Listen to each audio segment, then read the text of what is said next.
Hello everyone, welcome to Abhipedia powered by Abhimanyu IAS. इस video में हम लोग हिमाचल प्रदेश के 4th वीक ऑफ नवंबर के करंट अफेयर्स डिस्कस करेंगे। From 25th of November till 1st of December, उस टाइम में हिमाचल प्रदेश में कौन से इंपॉर्टेंट इवेंट्स हुए, कौन सी इंपॉर्टेंट डेवलपमेंट्स हुई in the fields of government schemes and initiatives, art and culture, science and technology, economy, polity and governance, ये सब कुछ हम इस वीडियो में डिस्कस करेंगे। So stay tuned and let us start. सबसे पहले बात करते हैं गवर्नमेंट स्कीम्स और इनिशिएटिव्स की, जिसमें हम आज 2 न्यूज़ कवर करने वाले हैं। आर्ट एंड कल्चर में हम 1 न्यूज़ कवर करेंगे। उसके बाद साइंस एंड टेक्नोलॉजी से 2 इंपॉर्टेंट न्यूज़ जो कि हिमाचल में इस हफ्ते हुई। हिमाचल इकोनॉमी से 1 और हिमाचल पॉलिटी एंड गवर्नेंस से भी 1 न्यूज़ हम कवर करेंगे। Starting with government schemes and initiatives, सबसे पहली इंपॉर्टेंट न्यूज़ है Nirbhaya funds to be used for cyber crime laboratory. Nirbhaya fund एक फंड क्रिएट किया गया था after the 2012 16th December brutal gang rape in Delhi. तो उसके बाद सेंट्रल गवर्नमेंट ने एक फंड कॉन्स्टिट्यूट किया था known as the Nirbhaya fund. इस फंड का यूज किया जाना है विमेन सेफ्टी के लिए, विमेन एम्पावरमेंट के लिए, विमेन अपलिफ्टमेंट के लिए। तो इस फंड के तहत हिमाचल प्रदेश में साइबर क्राइम लेबोरेटरी एस्टैब्लिश की जाएगी। This is the news from this week. तो हिमाचल पुलिस ये लेबोरेटरी सेटअप करेगी। Why? To enhance the safety and security of women, safety और सिक्योरिटी को इंश्योर करने के लिए। नेशनल ट्रेंड के कॉन्ट्रेरी, यानी कि नेशनल ट्रेंड कुछ और है, उसके कॉन्ट्रेरीली sexually offensive cases have surpassed fraud cases as cyber criminals are targeting women in Himachal। Himachal Pradesh में साइबर क्राइम के इंसिडेंट्स बहुत ज़्यादा बढ़ गए हैं। काफ़ी अलग अलग तरह के cyber crimes specially that target women are on the increase in Himachal Pradesh। On an average 60% cyber crimes are reported in the past 3 years against women। जितने भी साइबर क्राइम्स रिपोर्ट किए गए हैं पिछले 3 सालों में, उनमें से 60% क्राइम्स जो थे वो women के अगेंस्ट थे। तो ज़्यादातर इसमें जो क्राइम्स हैं वो बद्दी पुलिस डिस्ट्रिक्ट में रिकॉर्ड किए गए, in the Baddi police district of Himachal. तो ये थोड़ा सा डेटा है जो प्रोवाइड किया गया है, किस तरह के क्राइम्स होते हैं जो रिपोर्ट किए गए हैं। Creation of fake profiles and IDs, then visual stalking, transmitting sexually explicit material, blackmailing through morphed photographs, fake chatting and calling on WhatsApp. इस तरह के जो क्राइम्स हैं वो रिपोर्ट किए गए हैं। साइबर सिक्योरिटी को इंश्योर करने के लिए ही ये जो लैब है ये इस्टेब्लिश की जाएगी। इसके अलावा और भी कुछ ज़्यादा हेनस तरह के साइबर क्राइम्स, जैसे कि cyber pornography, hosting and publishing obscene sexual material, cyber stalking, cyber bullying, ये सारे भी देखे गए हैं। फेक प्रोफाइल्स, तो ये सारा डेटा जो है नेशनल क्राइम रिकॉर्ड्स ब्यूरो ने प्रोवाइड कराया है, which is the national agency for the collection and dissemination of the entire data related to crimes in India. तो इसमें ये कहा गया है कि इन 3 सालों का इसमें डेटा दिया गया है और उसके अकॉर्डिंग 2017, 18 और 19 में जब जितने भी साइबर क्राइम्स हुए हैं उनमें जो विमेन विक्टिम्स थी they were 53%, 75% and 60% of the total cyber crimes cases reported. यानी कि विमेन को ज्यादा टारगेट किया जाता है on as far as the cyber crime is concerned. तो स्टेट गवर्नमेंट ने 1.48 करोड़ रुपीस जो हैं वो निर्भया फंड से फॉरेंसिक साइंस डिपार्टमेंट को दिए थे to setup a cyber crime lab. Nirbhaya fund से फॉरेंसिक साइंस डिपार्टमेंट को दिए थे ताकि वो एक साइबर क्राइम लैब एस्टैब्लिश कर सकें। तो एनसीआरबी डेटा से ये पता चलता है that how cyber crimes are increasing and they are specifically targeting vulnerable groups such as children and women. तो उसको रोकने के लिए अब निर्भया फंड से पैसे रिलीज किए गए हैं, जिसके तहत एक साइबर क्राइम लैब एस्टैब्लिश की जाएगी, which will then help in tackling the cyber crime in Himachal Pradesh. तो इंपॉर्टेंट न्यूज है हिमाचल के पर्सपेक्टिव से। उसके बाद next, new development bank okays project to improve water supply. Government scheme और इनिशिएटिव में नेक्स्ट इंपॉर्टेंट स्टेप जो गवर्नमेंट ने लिया है, एनडीबी यानी कि न्यू डेवलपमेंट बैंक इसने एक प्रोजेक्ट को अप्रूव किया है जिससे कि हिमाचल प्रदेश में वाटर सप्लाई को इंप्रूव करने में हेल्प मिलेगी। हिमाचल के ऐसे बहुत से एरियाज हैं जहां पर वाटर सप्लाई काफ़ी ज़्यादा डिस्मल है, जहां पर वाटर अच्छे से सप्लाई नहीं हो पाता, इसलिए ये प्रोजेक्ट शुरू किया गया है। पहले हम इसके लिए जनरली वर्ल्ड बैंक से फंडिंग लिया करते थे, but now NDB is another forum for us. तो इस प्रोजेक्ट के तहत जो टारगेट रखा गया है that is to provide 70 litres of water पर हेड पर day. This is the target जो इस मिशन के अंडर रखा गया है। तो इसकी एक मीटिंग हुई, tripartite portfolio review meeting, TPRM। Tripartite इसलिए क्योंकि ये 3 एजेंसीज के बीच में साइन हो रहा है और इस प्रोजेक्ट का नाम है Himachal Pradesh water sector project. Himachal Pradesh के लोगों को पानी प्रोवाइड कराने के लिए 70 लीटर्स वाटर पर हेड पर डे प्रोवाइड कराने के लिए ये किया जा रहा है and NDB is going to fund this project. NDB के बारे में भी हम देखेंगे। तो वो ट्राइपार्टाइट मीटिंग कौन सी 3 एजेंसीज के बीच में हुई है? First is the department of economic affairs, ministry of finance, this is the first body. Second is the new development bank, NDB, and third is जल शक्ति विभाग। तो इन तीनों ने मिलकर यानी कि central government, state government and the NDB, all these 3 they held a meeting and they decided to implement this project. तो स्टेक होल्डर्स का के बारे में पता होना बहुत जरूरी है। जब भी हम किसी स्कीम की बात करते हैं, you should first ask yourself whether it's a central government scheme or a state government scheme and how many agencies are involved और उनका स्टेटस क्या है। जैसे अभी हम एनडीबी जो है वो तीसरी एजेंसी है। Now we know about central government, we know about the state government, but we don't know about the new development bank। तो उसके बारे में हम जानेंगे। तो रिसेंटली नॉर्दर्न ग्रिड में प्रॉब्लम आने की वजह से शिमला में वाटर सप्लाई काफ़ी ज़्यादा इफेक्टेड रही। तो इस कॉन्टेक्स्ट में ये न्यूज़ ज़्यादा इंपॉर्टेंट हो जाती है बिकॉज पानी की सप्लाई बहुत ज़रूरी होती है। अब थोड़ा सा न्यू डेवलपमेंट बैंक के बारे में देखते हैं।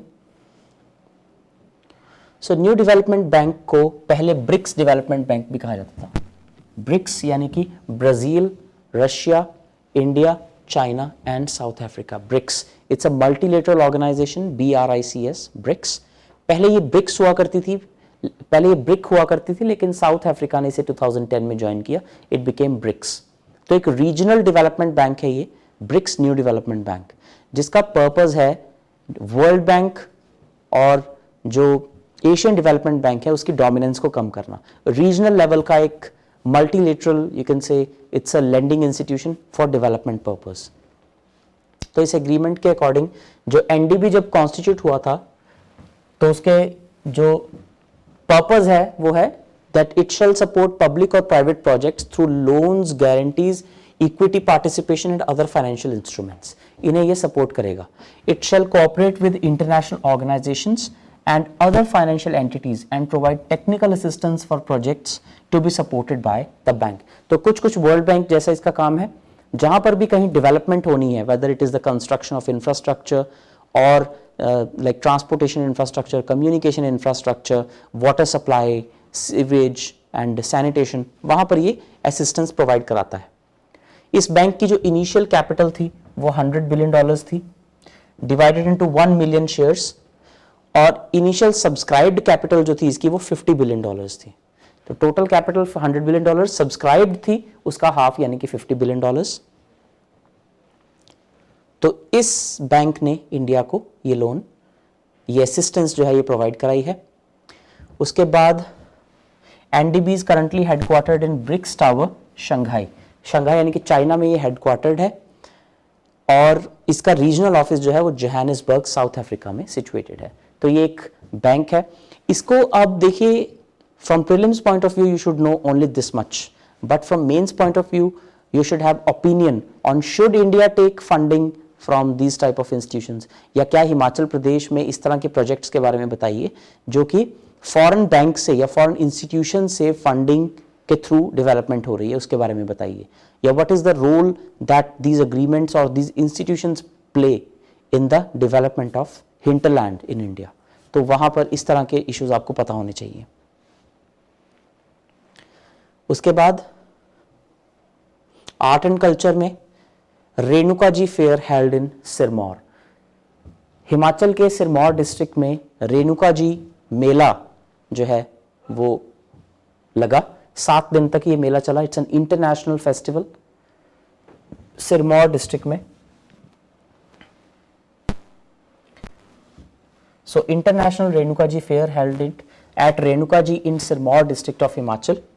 इसमें बेसिकली होता क्या है, the procession of lord Parshuram, lord Parshuram की एक प्रोसेशन यानी कि एक जुलूस निकाला जाता है, कैरिंग द पैलंक्विन, एक पालकी के ऊपर उन्हें लेकर जाया जाता है। And it's an age old tradition, काफी पुराना ये चला आ रहा है।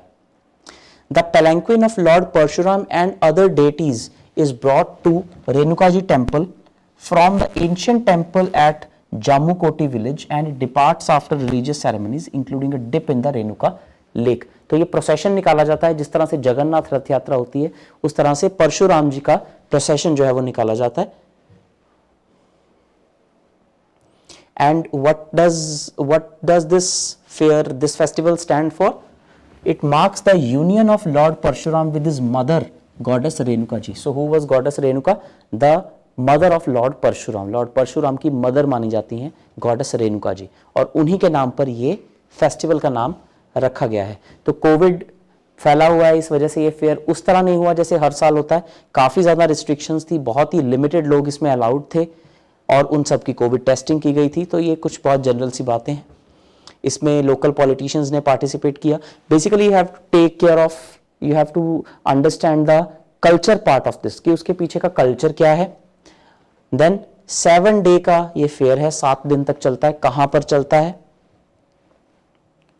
हिमाचल में इस तरह के फेयर्स बहुत इंपॉर्टेंट होते हैं। सो all this, that there are only 2500 devotees paid obeisance at the temple, right? Then all safety measures were taken, all these things you just have to know कि रेणुका जी टेम्पल किसके नाम पर है? परशुराम जी के मदर के नाम पर है। इस जो फेस्टिवल है इसकी सिग्निफिकेंस क्या है और ये कहाँ पर कंडक्ट किया जाता है? all these things you have to know। it shows the culture of Himachal Pradesh।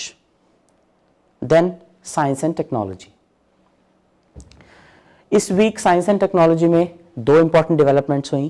पहली है international science festival organised by CSIR IHBT। तो पालमपुर में जो council for scientific and industrial research, council for scientific and industrial research का एक institute है, institute of Himalayan bio resource technology IHBT, which is in Palampur. CSIR IHBT Palampur एक बहुत ही prominent institute है हिमाचल का। उसने ऑर्गेनाइज किया 6th India international science festival. 6th IISF जो है वो CSIR IHBT पालमपुर ने ऑर्गेनाइज किया है। इस साल का इसका जो थीम है very very important, science for self reliant India and global welfare. तो हिमाचल को ये ऑनर मिला है कि उन्होंने ये फेस्ट होस्ट किया है और उसका थीम है science for self reliant India and global welfare. Prelims में या MCQ टाइप क्वेश्चंस में जनरली इस तरह के क्वेश्चन पूछे जाते हैं कि ये जो पर्टिकुलर समिट है या पर्टिकुलर जो मीटिंग है किसने होस्ट की, कहां पर होस्ट की, and then what was the theme of it. So very important from objective questions point of view. उसके बाद थोड़ा सा इसमें IHBT के बारे में बताया गया है कि जो CSIR IHBT है इसका जो मेन फंक्शन है, it helps in catalysing the bio economy using Himalayan bio resources. तो उसके नाम से ही पता चलता है, institute of Himalayan bio resource technology. उसके बाद the Professor talked about efforts made by CSIR IHBT in promoting science through trainings, fair exhibition and student teacher interaction program। अलग अलग प्रोग्राम्स के बारे में उन्होंने जानकारी दी कि हमारा ये इंस्टीट्यूट क्या क्या कर रहा है। Basically it's a very important institute as far as Himachal is concern. काफी इंपॉर्टेंट ये एक इंस्टीट्यूट है। सो ये एक न्यूज थी आपकी science and tech. Second is about a research, apple cider vinegar made with Nauni university technology. तो एक इनोवेशन हुई है, नॉनी यूनिवर्सिटी की टेक्नोलॉजी को यूज करते हुए एप्पल सीडर विनेगर बनाया गया है। किसने बनाया है? बाय अ जुब्बाल बेस्ड एंटरप्राइज हिली फूड्स। तो इन्होंने इस रिसर्च को इस्तेमाल करके एक विनेगर बनाया है। इसके बारे में देखते हैं। इस टेक्नोलॉजी को डेवलप किसने किया है? This technology has been developed by Rakesh Sharma and VK Joshi. इन दो लोगों ने इस टेक्नोलॉजी को डेवलप किया है। ये लोग कौन है? They are the former scientist at the department of food science and technology and they then transferred this technology to hilly foods. इन्होंने ये इनोवेशन करके इस विनेगर का जो फॉर्मूला है they sold it to hilly foods. तो इसमें होता क्या है? The production of Apple cider vinegar using this technology enables complete utilization of culled apples। Apples जो है उसकी कलिंग की जाती है और उसको 100% यूटिलाइज किया जाता है, यानी कि without wasting any apple vinegar is produced out of it. तो एप्पल्स हिमाचल की एक बहुत ही प्रोमिनेंट फसल है, economically as well as culturally it's very very important to Himachal. तो उसमें अगर इस तरह की कोई टेक्नोलॉजी बनाई गई है it is very significant. The technology overcomes the problems of traditional methods। जो ट्रेडिशनल मेथड से विनेगर बनाया जाता था उसमें जो दिक्कतें आती थी जैसे कि स्लो रिजल्ट्स और पुअर क्वालिटी विनेगर, इनको ओवरकम कर लिया गया है। तो रिजल्ट भी बहुत फास्ट मिलता है, 100% यूटिलाइजेशन है जिसकी वजह से कोई वेस्टेज नहीं हो पाती and the quality of vinegar that is produced is also optimum. तो ये साइंस एंड टेक्नोलॉजी में इनोवेशन में एक अच्छी न्यूज़ है। पिछले कुछ वीक्स की न्यूज़ में भी हमने हिमाचल में साइंस एंड टेक्नोलॉजी में कुछ डेवलपमेंट्स देखी। That means in science and technology Himachal is no less than any other state. बात करें अगर इकोनॉमी की, एक काफ़ी अच्छी न्यूज़ जो कि बड़ी मुश्किल है बिलीव करनी because such type of a hitech technology in Himachal Pradesh, it's a first because it is unprecedented। ISRO spacecraft to use spare parts made in Hill State। जो इंडियन स्पेस रिसर्च ऑर्गेनाइजेशन है उसके spacecraft में लगने वाले कुछ important parts अब हिमाचल प्रदेश में manufacture होंगे। It's a very very important news for the economy of Himachal, how the defence manufacturing sector is booming in India and how different states can contribute to it. तो हिमाचल का उसमें कॉन्ट्रीब्यूशन क्या हो सकता है? सुंदरनगर जो कि मंडी डिस्ट्रिक्ट में है, यहाँ पर एक मैन्युफैक्चरिंग फैसिलिटी सेटअप हो रही है जहाँ पे डिफेंस के कुछ स्पेयर पार्ट्स और स्पेस टेक्नोलॉजी के कुछ स्पेयर पार्ट्स मैन्युफैक्चर होंगे। Very very important it is. देखते हैं ये क्या है। तो हिमाचल प्रदेश में एक कंपनी है नेम्ड हैक्स मैग्नेट्स। ये एक इनोवेटिव टेक्नोलॉजी पे वर्क कर रही है और इसने एक ऑर्डर जो है, इसने एक टेंडर जीत लिया है इंडियन स्पेस रिसर्च ऑर्गेनाइजेशन से for the supply of magnetic ring to be deployed in a spacecraft. Spacecraft में मैग्नेटिक रिंग जो लगता है वो अब यहां से सप्लाई होगा। It is the first in the state to supply this critical equipment to the Indian space agency. तो ये स्टेट के लिए एक फर्स्ट है कि ये इतना सोफिस्टिकेटेड इक्विपमेंट जो है वो स्टेट में मैन्युफैक्चर होकर वहां पर भेजा जाएगा।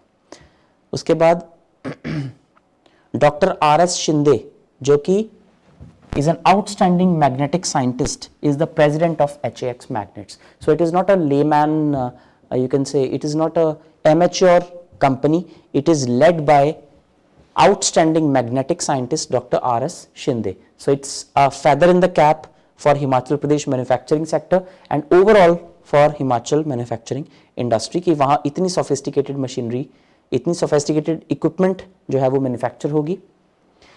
एंड ये सारी जो मशीन्स हैं ये मेक इन इंडिया इनिशिएटिव के तहत बनाई जाएंगी। Make in India a scheme started by government of India 6 years back in 2014, जिसका पर्पस था कि हम इंडिया को ज़्यादा से ज़्यादा सेल्फ डिपेंडेंट बनाएं। अभी कुछ महीनों से हमने आत्मनिर्भर भारत अभियान की बात करनी शुरू की है which is actually one step further than make in India. Make in India जो आज से 6 साल पहले शुरू किया गया था उसका पर्पस था कि जिन चीज़ों को हम बाहर से इंपोर्ट कर रहे हैं लेकिन जिन्हें बनाने की कैपेबिलिटी इंडिया में ही अवेलेबल है, we should make those products in India only. Also जिन चीज़ों की प्रोडक्शन बाहर होती है यानी कि आउट ऑफ द कंट्री होती है लेकिन उनकी कंजम्पशन इंडिया में बहुत ज़्यादा होती है, उन्हें यहीं पर प्रोड्यूस करने के लिए जो है इंसेंटिवाइज किया जाए।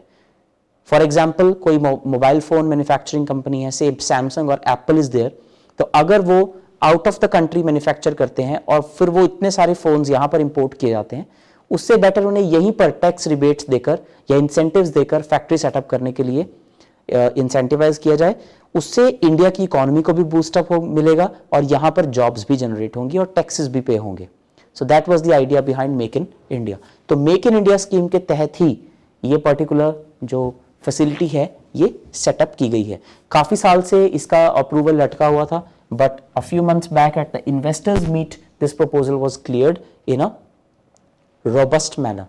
सो इन्वेस्टर्स मीट भी यहां पर हाईलाइट हो जाती है that because of such meetings the industrial activity and the economic activity can actually be boosted up in a state.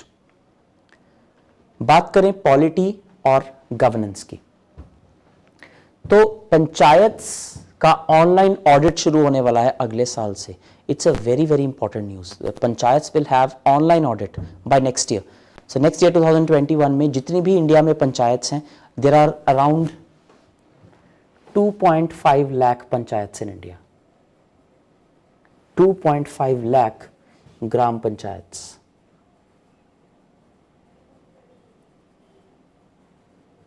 In India. तो इंडिया में टोटल जो गांव हैं they are approximately 6 lakh, but gram panchayat सा 2.5 लाख। तो जो गांव बहुत छोटे हैं, जो एक अलग से ग्राम पंचायत होने के लिए क्वालिफाई नहीं करते, they will be merged and a big village will be carved out of that. So 2.5 lakh gram पंचायतें हैं इंडिया में, और उन सब का ऑनलाइन ऑडिट शुरू किया जाएगा ताकि किसी भी तरह की फाइनेंशियल इरेगुलरिटी को देखा जा सके और उस पर चेक लगाया जा सके।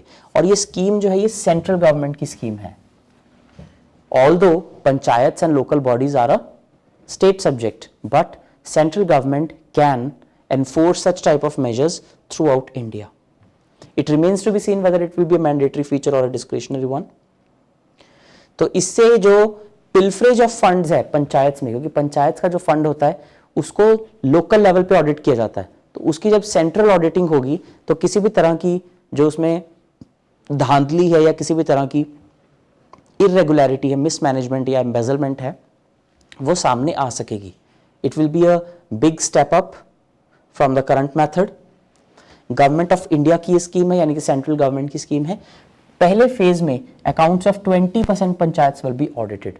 तो पहले फेज में 50,000 ग्राम पंचायतों के जो अकाउंट्स हैं वो ऑडिट किए जाएंगे रैंडमली, बिकॉज 2.5 लाख पंचायत का ऑडिट करने के लिए बहुत ही रॉबस्ट इंफ्रास्ट्रक्चर चाहिए, जो राइट नाउ हमारे पास नहीं है। तो शुरुआत पहले फेज में 20% पंचायतों से, यानी कि 50,000 पंचायतों से की जाएगी। 50,000 पंचायत।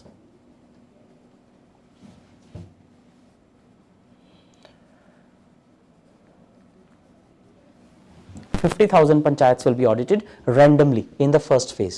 पंचायती राज डिपार्टमेंट ऑडिट ऑनलाइन नाम की एक ओपन सोर्स एप्लीकेशन यूज करेगा, जिससे ऑनलाइन और ऑफलाइन ऑडिट किया जा सकेगा। इससे ट्रांसपेरेंसी और अकाउंटेबिलिटी लाने में बहुत मदद मिलेगी। ट्रांसपेरेंसी एंड अकाउंटेबिलिटी, बिकॉज आज तक ऐसा कोई मैकेनिज्म ना होने की वजह से ऑल इंडिया लेवल पर हमें इस तरह की कोई रिपोर्ट अवेलेबल नहीं है कि पंचायत के फंड्स में किस तरह की इरेगुलरिटी देखने को मिली है। Because it is not possible that all the 2.5 lakh panchayats are working in a perfectly transparent and accountable manner and all their funds are accounted for. कहीं पे कोई scam, कहीं पे कोई घपला नहीं होता है. It is not possible. So online audit is a great step in the direction of ensuring transparency. सबको पता चले कि कहाँ पर क्या हो रहा है, and accountability. Now they will be made accountable. They will have to show all their receipts and expenditures and all the related documents online, तो वो सब वहां पर उन्हें रिकॉर्ड करना पड़ेगा। All panchayats across India will be covered by the next financial year 2021-22। अगले साल, अगले फाइनेंशियल ईयर तक, यानी कि till 31st of March 2022, 31st of March 2022 सारी 2.5 लाख ग्राम पंचायत को इसमें कवर कर लिया जाएगा। पहले फेज में 50,000 पंचायतें, और धीरे धीरे 1-1.5 साल के अंदर अंदर पूरे के पूरे इंडिया की सारी ग्राम पंचायतों को इसमें कवर कर लिया जाएगा। अगर 15th फाइनेंस कमीशन की रिपोर्ट देखें तो पंचायत को 60,750 करोड़ रुपए एलोकेट किए गए थे। As per the 15th finance commission, जिसकी रिपोर्ट अभी रिसेंटली आई है, 60,750 करोड़ रुपए सारी की सारी पंचायत को, तीनों लेवल्स पे, ग्राम पंचायत को भी, ब्लॉक समितिज को भी और जिला परिषद को भी, इन सब को 3 लेवल्स पे, ग्राम पंचायत, जो कि विलेज लेवल पर होती है। उसके बाद पंचायत समिति या फिर ब्लॉक समिति,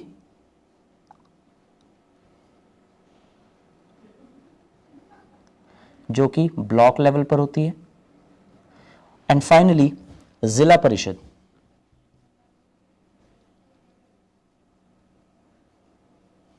जो कि डिस्ट्रिक्ट लेवल पर होती है।